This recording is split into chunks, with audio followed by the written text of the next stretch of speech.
Hello once again. This is John with Tommy's Top Picks, here to give you another episode of Card Analytics. We're going to dig in a little deeper. This ball lightning band gave me lots to think about and really allowed me to dig deeper into the black box that is the design space. There's some reasons it was banned. It becomes obvious as you dig into it, but it doesn't seem so apparent on the surface, and how they could have made this mistake gets a little clearer as you dig into it.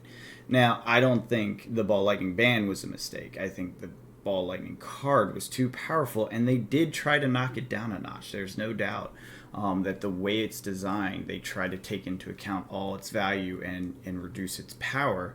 It just wasn't quite enough to power it down to a reasonable level, and thus it needed to be banned.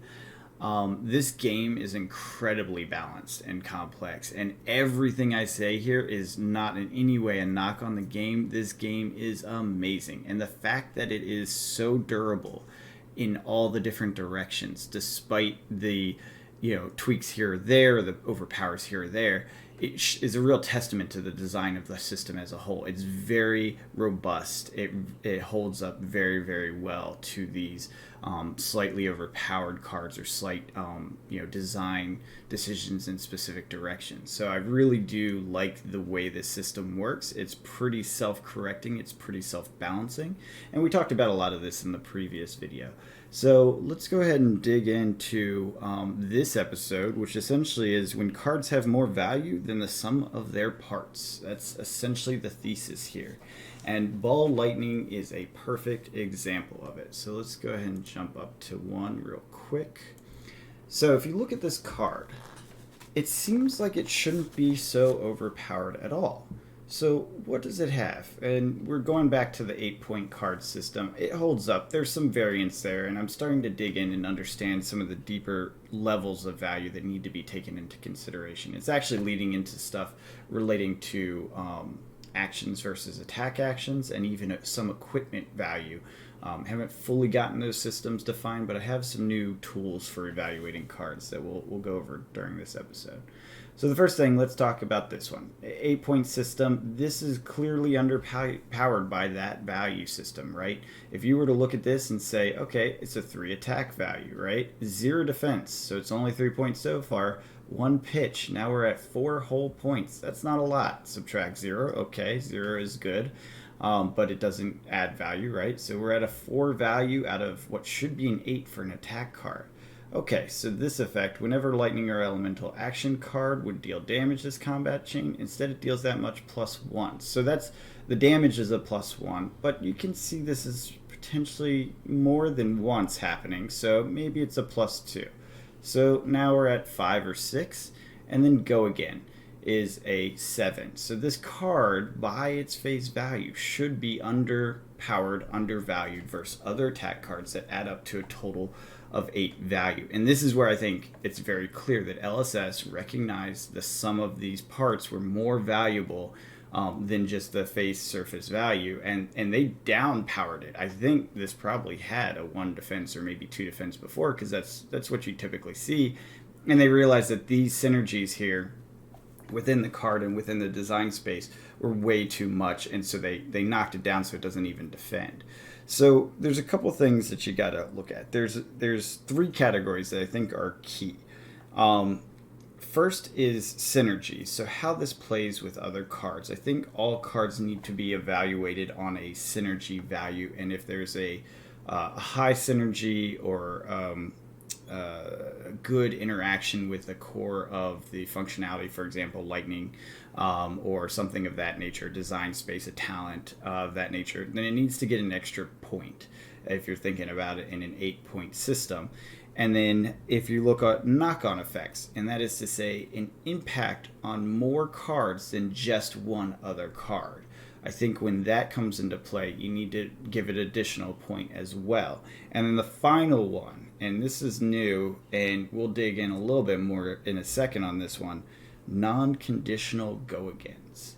So let's go through them one at a time. So synergies. Ball Lightning is a perfect example of a multi-use synergy.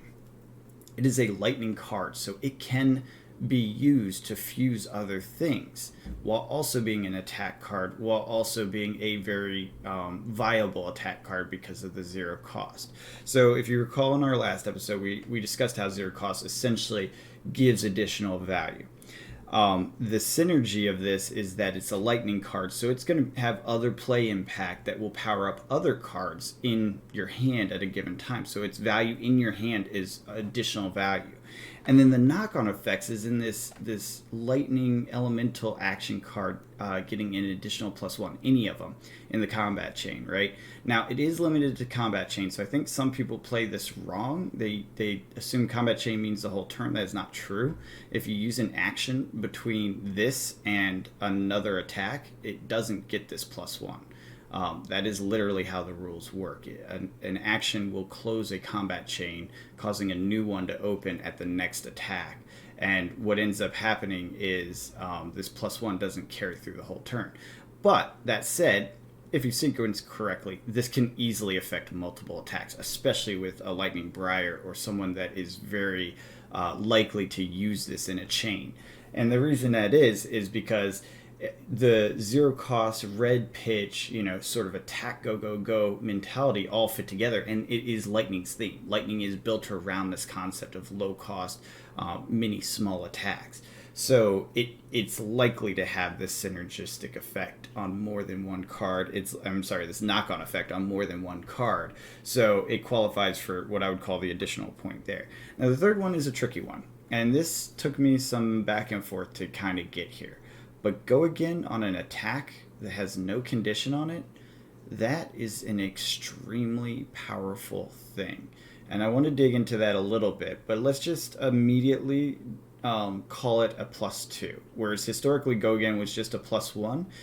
If you look at the whole card pool, there's almost no examples of non-contingent Go Again on an attack card.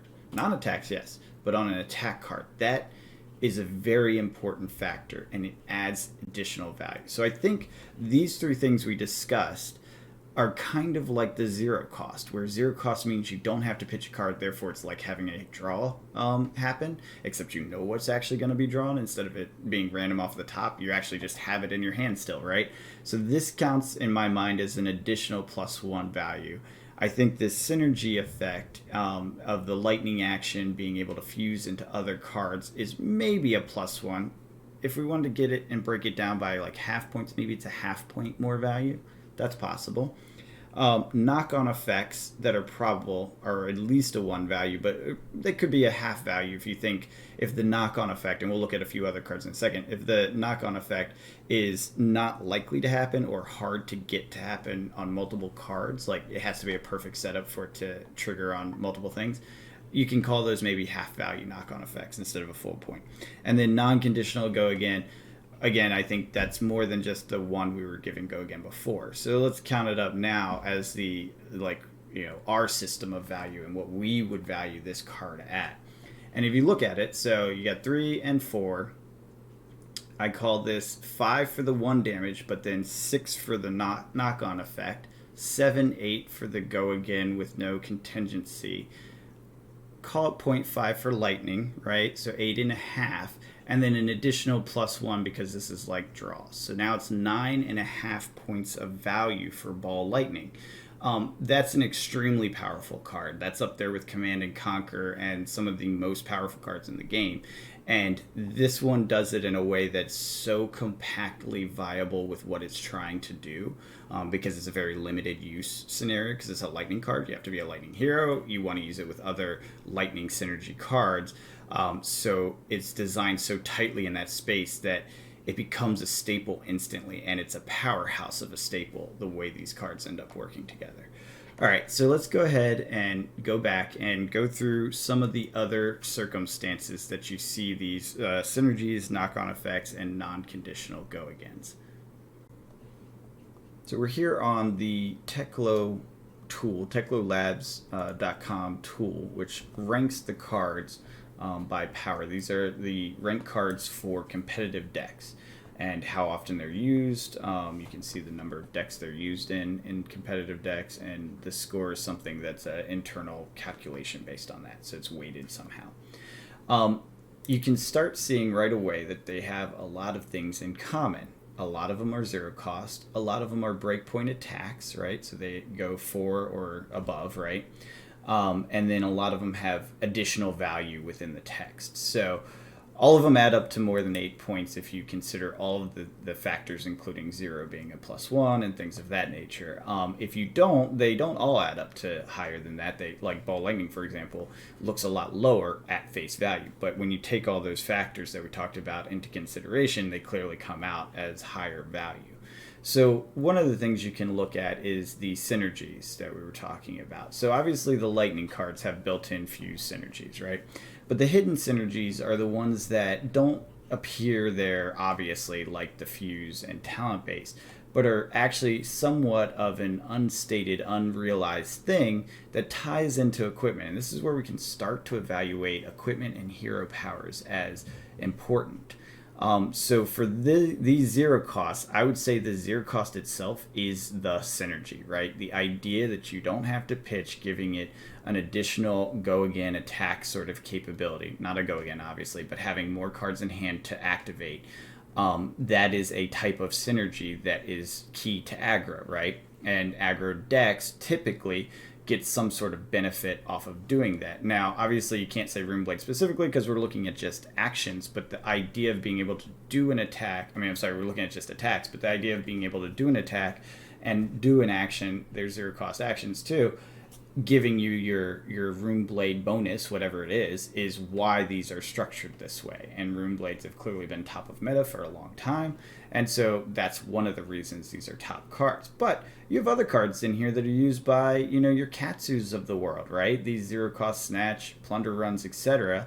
And then furthermore, you have these other cards as you come further down that are not at all these zero costs. So why are these ones hitting? And why do these ones hit versus other ones?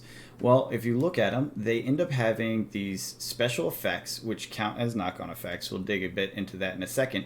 But they're hitting these high breakpoint attack damages for costs that are high but reasonable, and pitches that are synergistic with someone like Bravo or Enethos, the hammer he uses, right?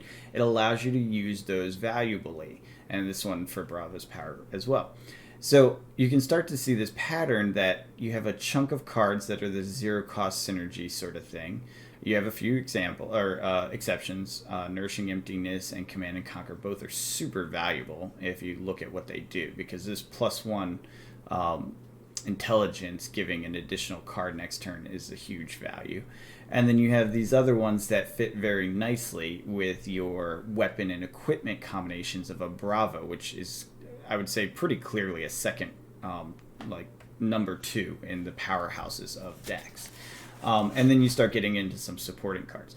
But if you look at, you go further down, you start seeing like something like Crush Confidence. Well, this one isn't all that strong because its breakpoint is going to be really hard. Well, it's kind of a fake breakpoint. It's the crush breakpoint. The ability to get the additional value becomes very difficult with this card. So it ends up being mostly just a pitch card. And that's why it's the blue, right?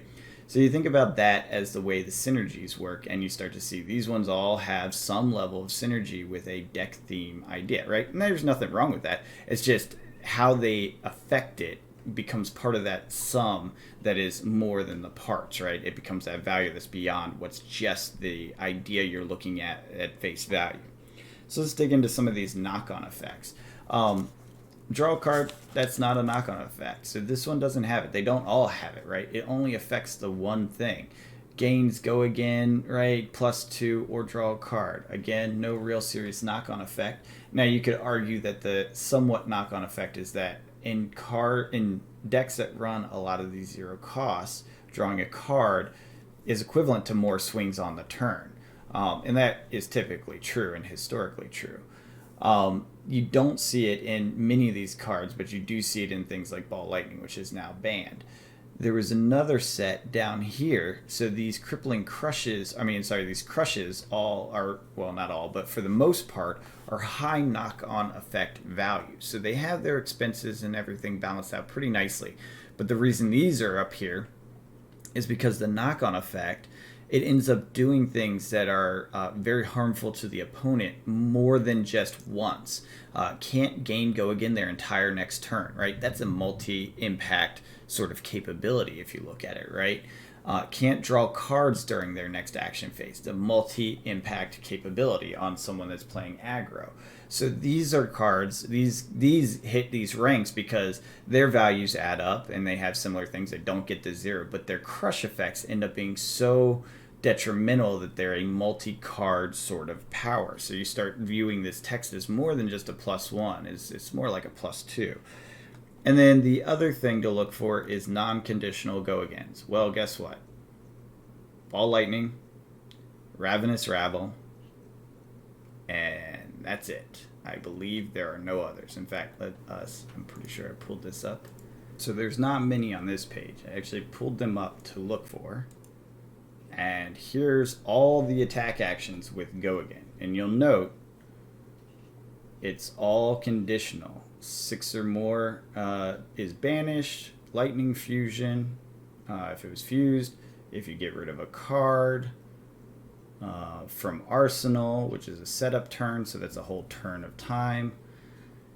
This if combo, so a specific card beforehand. The token itself does it. The Quicken token does it itself. Now here's an example of 3 that are just straight up attacks with go again. Now they don't seem very powerful. Why is that? It's because they don't hit the breakpoint. They're 3, 1, and 2 attack value.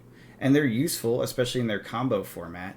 And the 0 cost definitely makes them above bar, and I imagine you see them in most ninja decks that play that combo line.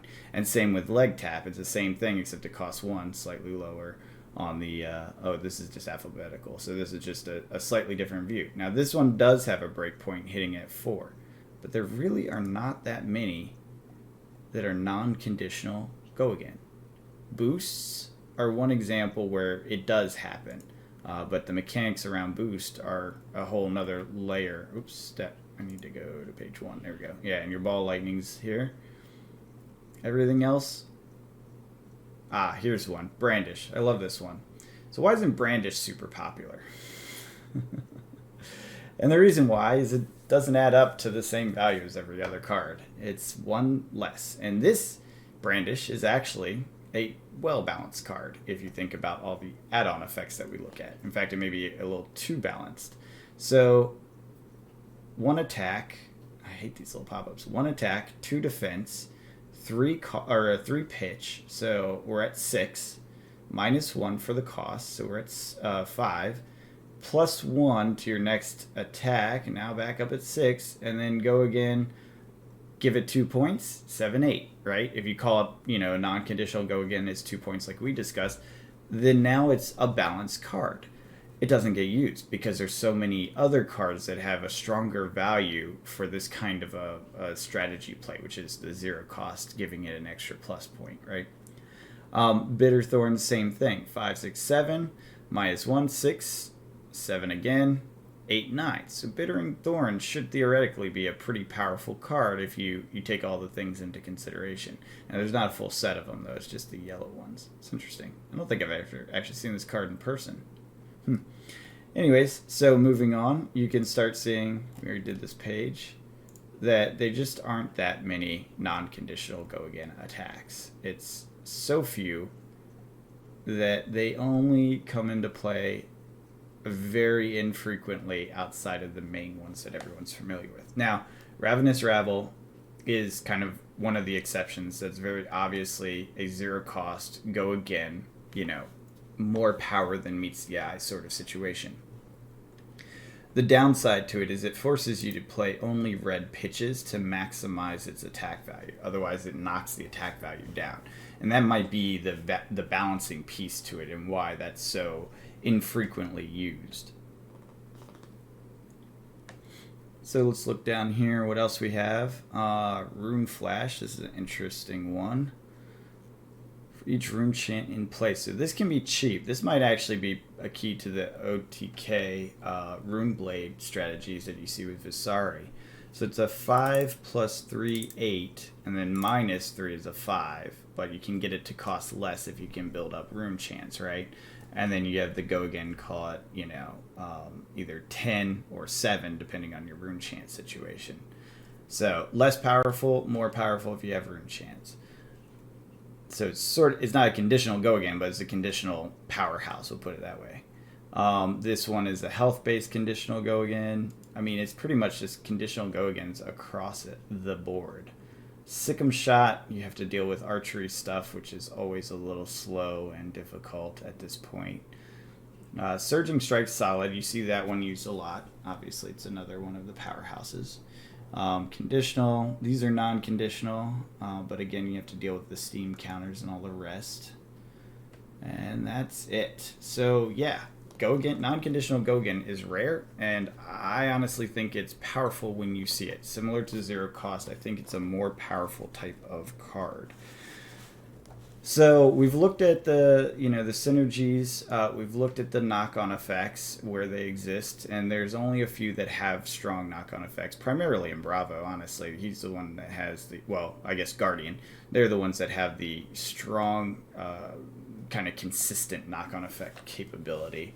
Ball Lightning was an exception, and the rest of the high-power, high-ranked cards just really don't carry those knock-on effects. But it's worth keeping an eye out. In this new set, Everfest, coming out, keep an eye out. If you see some text that looks like it's a knock-on effect, plus it up in your mind how powerful that card might be, and then start trying to build around it, because you could end up with the next Ball Lightning type deck. Look for those synergies and those places where you have an interaction of sets or talents or pieces that you can maximize the value of each card, because all of them are kind of working together, right? And that includes with equipment. So like Blue Pitch is synergistic with Bravo's pitch needs as his character power and his weapon. And you have to look at the equipment as a synergistic component. That's where it gets a little bit more complex, but that's where you start finding hidden value.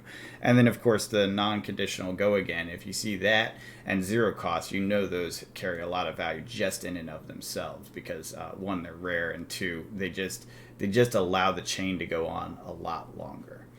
So this is it. Let me know what you think in the comments below. Obviously, there's a lot to explore within this design space and how this all works, but I wanted to get these thoughts out there because Ball Lightning really introduced a concept that the 8-point system isn't the end-all be-all, because this card at face value is not 8 points, but it clearly is a powerhouse when you consider all these next layer of hidden factors and put them together, and you look at it as a whole and you say, oh yeah, it actually is quite the powerhouse.